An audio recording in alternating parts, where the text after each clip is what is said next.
বৈষম্য বিরোধী ছাত্র আন্দোলনের অসহযোগ, সারা দেশে বিক্ষোভ ও গণসমাবেশের ডাক, বিভিন্ন স্থানে আলোর মিছিল।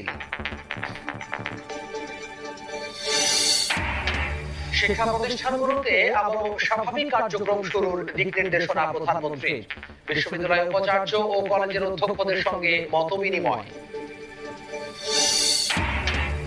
প্রধানমন্ত্রী মনে করলে দায়িত্ব থেকে সরে দাঁড়াতে রাজি স্বরাষ্ট্রমন্ত্রী, বললেন শিক্ষার্থীদের কর্মসূচি চলে গেছে রাজনৈতিক আন্দোলনে, আলোচনায় বসার পরামর্শ।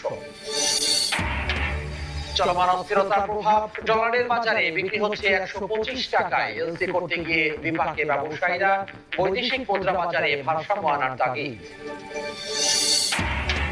এবং হামাস প্রধান হত্যাকাণ্ড নিয়ে নতুন তথ্য, বোমার আঘাতে নয় রকেট হামলায় নিহত হন ইসমাইল হানিয়া, দাবি আইআরজিসির। মার্কিন সরকারের মদদে ইসরায়েলের বিরুদ্ধে অভিযোগ।